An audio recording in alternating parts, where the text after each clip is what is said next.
Welcome to the podcast, where we introduce you to incredible humans who share their journeys with the mission to inspire you to harness your own inner tenacity to drive your life and career forward. And now, your host, Adam Posner.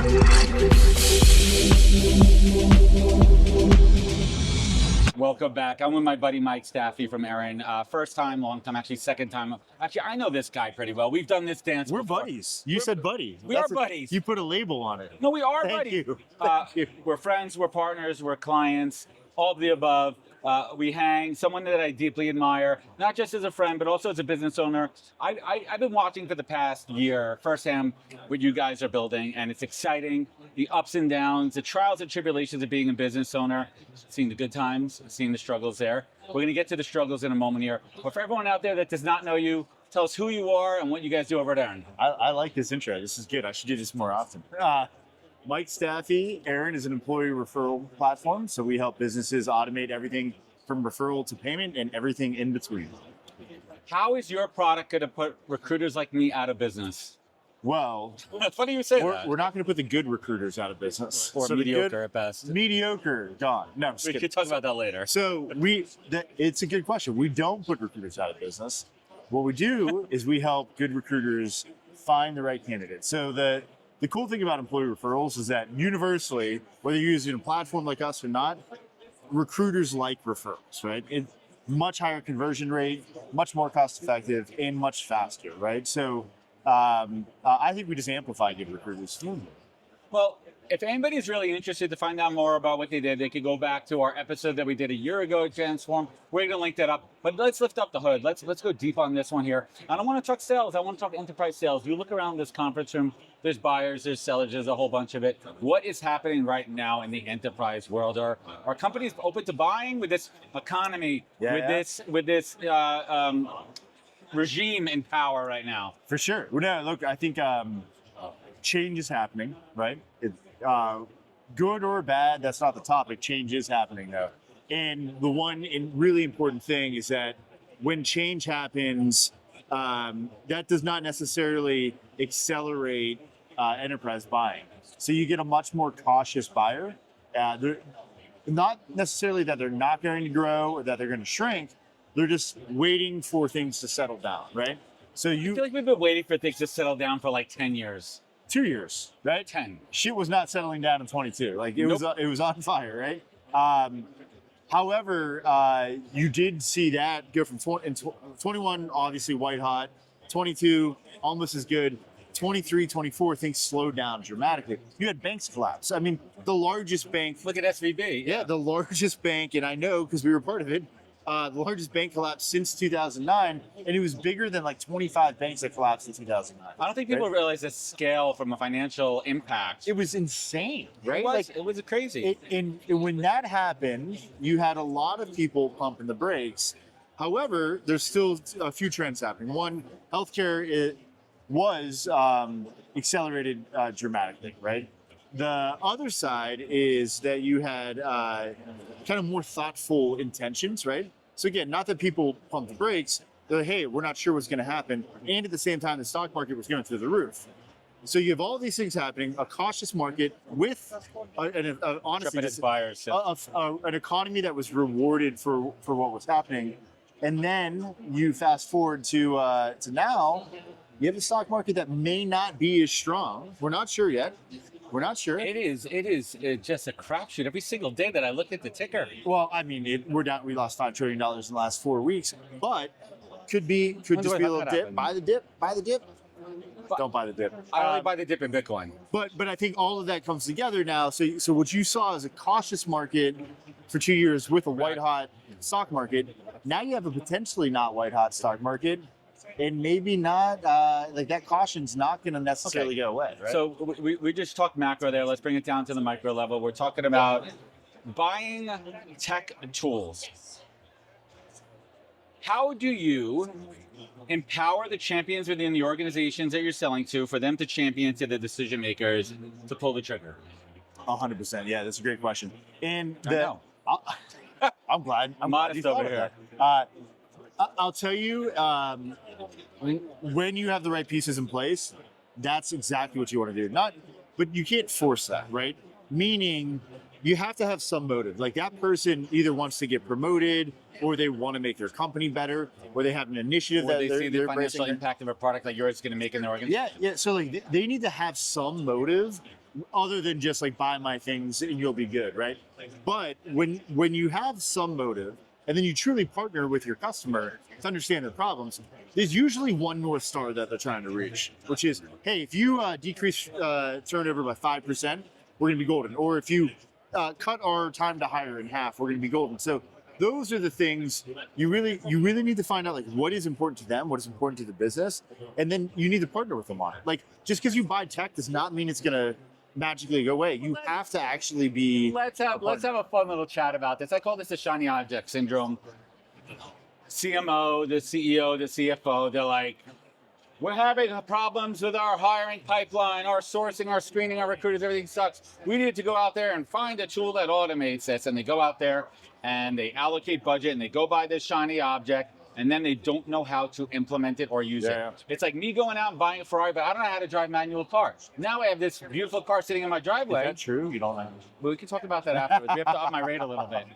But how does a company like ERIN, once a company purchases the ERIN product, what are some best practices that you have seen, that you've lived, the good, the bad, and the ugly, for a lot of these products out here to really come in and help with the onboarding? Yeah, I mean, like, look, you can't have employee referrals without employees, right? So it's important. The adoption is critical in the beginning, and you really need to support your customer to get that level of adoption. And they also have to want it, right? Like, because if they're just going to buy it and leave it on the shelf, it's not going to work. They're going to churn, right? The working with the customer to make sure that they promote this and put basically all the money and time that they're saving on automation, they need to now double down on getting it out there to the employees. That's the key. Now, your shiny object syndrome's completely right. However, we need AI, and we need it now. 100%. We needed it yesterday. Wait a minute, what's AI? Like, exactly. With a product like ours, you do become infrastructure for large businesses. For smaller businesses, it's not as valuable. But for large businesses, you become the thing that would cost them $1 million otherwise to run, right? So you put that in place. Hiring is up, hiring is down. It really doesn't matter. You're now a workflow tool and an automation tool. Once you hit that level and it's just working, you don't need to be a shiny object anymore. People can forget about you, but they're not going to remove you, right? What if I just slapped you across the face right now on the screen? What do you think would happen? Would that make for good TV? Yeah, you should give it a go. All right. Hey everyone, we'll jump right back into the conversation, but first let's talk about a game changer in hiring, Greenhouse. Greenhouse is the leading hiring platform that helps companies get measurably better at hiring. Because when it comes to building great teams, every hire should be the right hire. With Greenhouse, you don't just fill roles, you transform your hiring with a structured process that ensures fairness, removes bias, and enables data-driven decisions. AI-powered workflows in Greenhouse streamline every step from sourcing top talent to personalizing the candidate experience, allowing recruiters to focus on strategic, high-impact hiring that drives real business outcomes. The result? A faster, more efficient process that turns talent into a true competitive advantage. Over 7,500 companies, including HubSpot, Duolingo, Gong, JD Power, and Scout24, trust Greenhouse to optimize their hiring process and take candidates from talented prospects to top performers. And it's not just the best hiring platform, it's also a great place to work. Greenhouse has been recognized by Fortune, Inc. magazine, Glassdoor, Forbes, and more as a top workplace. Want to hire better, faster, and more fairly? Visit greenhouse.com today and get ready to hire for what's next. All right, back to the show. Let's have some real talk. Guys, I know Mike for a while. This is the fun part of the show. I've never met this guy before in my life. This is the fun part of the show here. Now, Actually, I met you, first time I met you was Transform last year. yeah, we were interviewing right over there. I mean, look how I'm all grown up now over here. One of us has longer hair now. Yes, It's not me. It's not. So let's get a little personal here. I've seen the struggles. I'm privy to it, and it's not all glamorous. And what do you think's happening right now in this LinkedIn, always on social media society, where so many folks, it's so cool. I'm in founder mode. I'm a founder. what's the real shit, man? I wouldn't wish this life on anyone. It is tough. I mean, like, it is fucking hard. Can we swear? Yeah. Bleep that one out. I mean, like, look, it's there's ups and downs just like anything else, but the trade-offs, I mean, that's the thing that you don't realize. Once you start having some success, where you have like a company that's a real company making a couple $1 million, you have employees that are going to be there now. Like we have people that are hitting 4 years with us, 5 years with us. It's insane, right? It's a lot of work. I mean, that's really just all it is. It's like, and it never stops. You don't get a break. No, you're not allowed to have a break. When's the last time you took vacation? Like a real off the grid. I mean, this is my vacation. I'm in Vegas. You know, it's kind. It's kind of like I kind of see where you go with that. My out of office is on. You know, we're here, steaks, two drinks. Who's running the ship? You got someone in control? Yeah. That's part of it. You got to build that team up. How do you relinquish trust?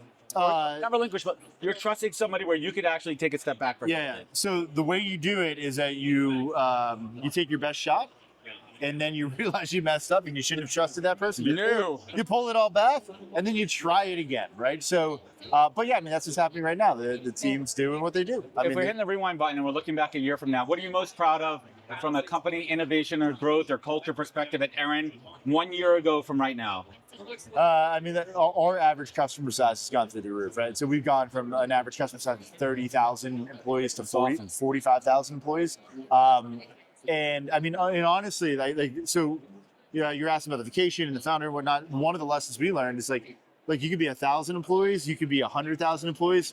In this space with these tech stacks, it's kind of the same level of effort, right? So our value is just so much more amplified on the 100,000 employee business.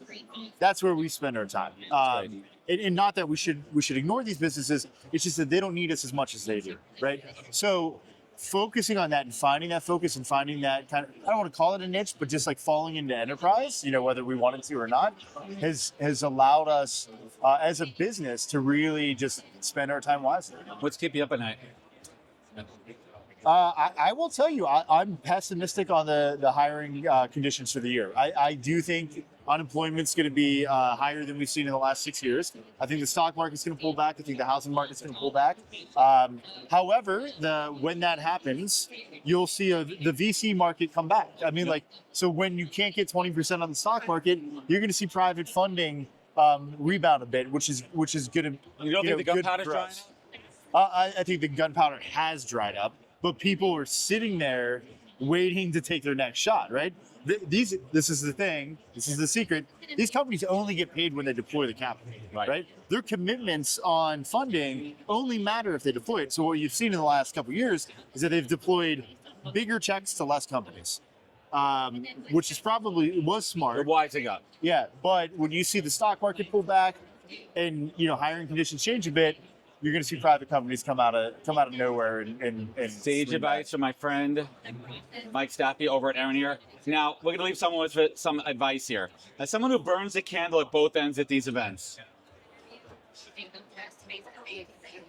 what is the secret to looking this fresh the next day? All right, I'll answer that one. So it's Pedialyte, low carb monster, the white ones, the white monsters, right? In-N-Out burger cures your hangover but gives you diabetes. And honestly, this time of year, walk. Let the wind hit you. Let the fresh air. Like, you deserve that, right? You deserve that. Not in a good way. Like, you need to walk to work, right? You need to walk to work. And then by the time you get here, if your marketing guy doesn't give you too much shit, you're in a good spot. If your marketing guy doesn't give you too much shit. Well, I want to thank Mike. I want to thank ERIN. Everyone check out erinapp.com. Where else? I think that's the best place you can go. erinapp.com. I know the link. I know it backwards and forwards. Mike Stafiej, ERIN. We're keeping the show going. Transform 2025. Who's up next? I think I know who it is. It's the main man. Let's go. Wisdom is forever, but for us, it's time to go. Thank you for joining us. Luckily, we'll be back with our next episode soon, jam-packed with more incredible humans. Thank you for listening, subscribing, and sharing. To join the conversation, search the podcast on LinkedIn. And to catch up on past episodes and more info, please visit www.thepodcast.com.